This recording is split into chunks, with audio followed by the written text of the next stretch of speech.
Hello students, this is Megha and welcome to Pankh academy. तो चलिए आज हम स्टार्ट करेंगे अपनी इनकम मेथड। इसके पहले हमने वैल्यू एडिट मेथड कंप्लीट करी है न्यूमेरिकल्स के साथ। तो अगर आपने वो वीडियो चेक नहीं किया है तो पहले वो वीडियो चेक करें, फिर इस वीडियो को कंटिन्यू देख सकते हैं। ठीक है, तो चलिए हम स्टार्ट करते हैं अपनी इनकम मेथड से। तो हमने आपको इसके पहले ही बताया था कि नेशनल इनकम 3 मेथड से कैलकुलेट होता है। हमारा वैल्यू एडिट मेथड, जिसको हम प्रोडक्ट मेथड भी बोलते हैं, फिर हमारा सेकेंड है इनकम मेथड और थर्ड है हमारा एक्सपेंडिचर मेथड, जो हम सबसे आखिरी में समझेंगे। ठीक है, तो हम स्टार्ट करते हैं आज अपने इनकम मेथड से। अब इनकम मेथड आपको नाम से ही समझ में आ रहा होगा, वो मेथड जिसमें हम अपनी national income in factor income से कैलकुलेट करते हैं। अब फैक्टर इनकम क्या होता है? Income earn on factor services, land, labour, capital, entrepreneur. यहां से हमको rent, profit, interest, wages generate होते हैं। यही हमारी इनकम होती है। और जब हम अपनी इनकम से नेशनल इनकम, देश की पूरी इनकम को कैलकुलेट करते हैं, वो होती है हमारी नेशनल इनकम मेथड। ठीक है, अब इनकम मेथड से जो हमें प्रोडक्ट मिलता है वो मिलता है हमें NDPFC, net domestic product at factory cost. इस मेथड से हमको ये प्रोडक्ट मिलता है। अब इस मेथड से आप NDPFC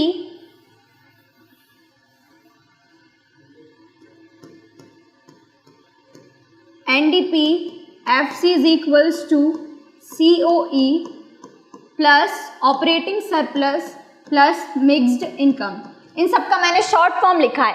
COE होता है कंपनसेशन ऑफ एम्प्लॉइज। अब हम इनकम मेथड के देख लेते हैं डिटर्मिनेंट्स। तो सबसे पहले है इसका compensation of employees. Compensation of employees में चीजें आती हैं wages and salary and cash. जो आप वेजेस एंड सैलरी कैश में देते हो वो, पेमेंट इन काइंड, सबसे पहले wages and salaries in cash, payment in kind, pension on retirement.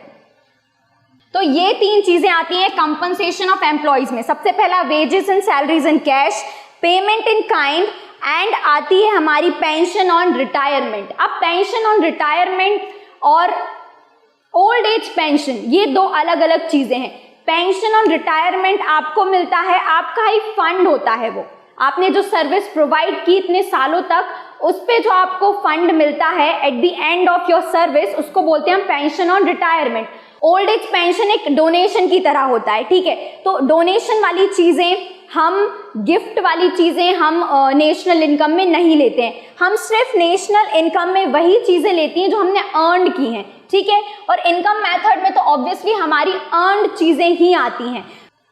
अब हमारा अगला है ऑपरेटिंग सरप्लस। ऑपरेटिंग सरप्लस, जिसको हम OP बोलते हैं, COE हमने देख लिया। कंपनसेशन ऑफ एम्प्लॉइज में 3 चीजें आती हैं। ऑपरेटिंग सरप्लस में हमारा आता है rent, interest, profit and royalty. ये तीन चीजें आती हैं हमारी ऑपरेटिंग सरप्लस में। ऑपरेटिंग सरप्लस में हमारा आता है rent, interest, profit and royalty. अब हमारा प्रॉफिट है वो 3 टाइप्स में डिवाइडेड है।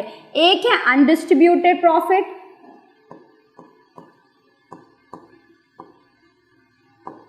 अनडिस्ट्रीब्यूटेड प्रॉफिट, जो प्रॉफिट डिस्ट्रीब्यूट नहीं हुआ है। दूसरा है हमारा डिविडेंड।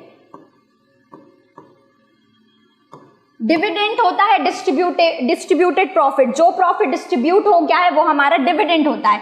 फिर है कॉर्पोरेट टैक्स।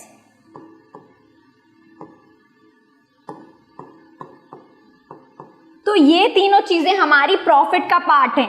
और अगर आपको ये तीनों चीजें अलग अलग दी हैं तो आप इनको ऐड करके प्रॉफिट कैलकुलेट करोगे। लेकिन अगर आपको क्वेश्चन में प्रॉफिट भी दिया है और ये तीनों चीजें भी दी हैं तो आप प्रॉफिट ही लोगे, क्योंकि प्रॉफिट में ये चीजें ऑलरेडी एडेड हैं। ठीक है, वो हम न्यूमेरिकल वाले पार्ट में समझेंगे। अभी आप जनरली इतना समझिए कि प्रॉफिट के ये 3 पार्ट होते हैं। First is undistributed profit, dividend that is distributed profit and corporate tax. ठीक है, अब अगला हमारा पार्ट है MI, mixed income. Mixed income it refers to income from property and entrepreneurship. वो इनकम जो आपको अपनी प्रॉपर्टी, अपनी एंटरप्रेन्योरशिप से मिलती है उसको बोलते हैं mixed income, MI, that is mixed income.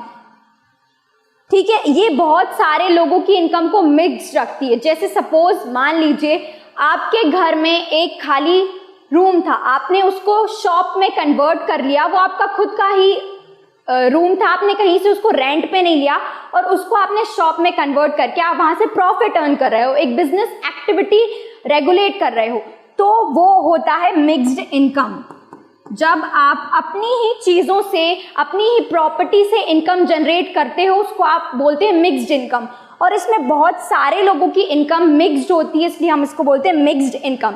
किसी एक स्पेसिफिक सेक्टर की इनकम नहीं होती है, बहुत सारे बिजनेस की मिक्स्ड इनकम होती है, that is why it's known as mixed income.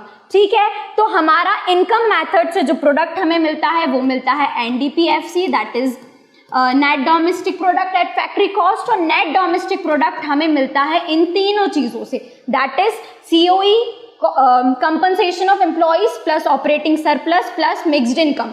इन तीनों चीजों को जब हम ऐड कर देते हैं तो हमको मिल जाता है NDPFC।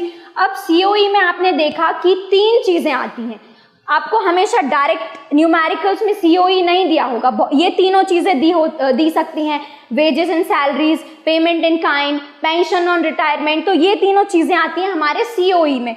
फिर है ऑपरेटिंग सरप्लस जिसमें ये 3 चीजें आती हैं, rent, interest, profit and royalty. फिर प्रॉफिट 3 टाइप्स का होता है, distributed, dividend and corporate tax. फिर मिक्स्ड इनकम होती है, ये आपको हमेशा सीधी ही न्यूमेरिकल में दी रहती है कि मिक्स्ड इनकम। ठीक है, तो उसको सिर्फ आपको उठा के रखना है फॉर्मूले में बस। ठीक है, बाकी इनके जो सब इंग्रेडिएंट्स हैं उनको आप याद रखिए कि COE में कौन से इंग्रेडिएंट्स आते हैं, ऑपरेटिंग सरप्लस में कौन से इंग्रेडिएंट आते हैं। ठीक है, रेंट, इंटरेस्ट, प्रॉफिट हमने देखा कि ऑपरेटिंग सरप्लस का पार्ट होता है। अब मिक्स्ड इनकम हमने देखा कि वो refers to income of self employed person using their own labour, land and capital. ठीक है, ये भी हमने समझा कि मिक्स्ड इनकम उनकी इनकम होती है जो अपनी खुद की प्रॉपर्टी, अपने खुद के एसेट्स को यूज करते हैं बिजनेस एक्टिविटी में, वो मिक्स्ड इनकम आ जाती है। इससे हमको प्रोडक्ट मिलता है NDPFC। लेकिन हम नेशनल इनकम से क्या निकालते हैं, नेशनल इनकम से हम नेशनल इनकम ही निकालते हैं, तो इसका प्रोडक्ट नेशनल इनकम का जो एग्रीगेट होता है वो होता है NNPFC। ठीक है, लेकिन इनकम मेथड से हमको मिलता है NDPFC। तो हमने कन्वर्जन वाली चीजें देखी थी इस चैप्टर के पार्ट 2 में, तो आप वो वीडियो चेक करिएगा तो आपको ये अच्छे से समझ में आएगा। तो इसमें जो हम डोमेस्टिक से नेशनल में कन्वर्ट करते हैं वो हम कन्वर्ट करते हैं NFIO को ऐड करके, net factor income from abroad को हम ऐड कर देंगे तो हमारा ये नेशनल इनकम में कन्वर्ट हो जाएगा, net national product at factory cost. ठीक है, तो जब हम net in domestic product at factory cost में NFIA नेट फैक्टर इनकम को ऐड करेंगे तो हमारा NNPFC नेशनल इनकम आ जाएगा। ठीक है, सिंपल सी बात है, क्योंकि हमें एक ही प्रोडक्ट का कन्वर्जन करना है तो हम उसको NFIA से कर देंगे। ठीक है,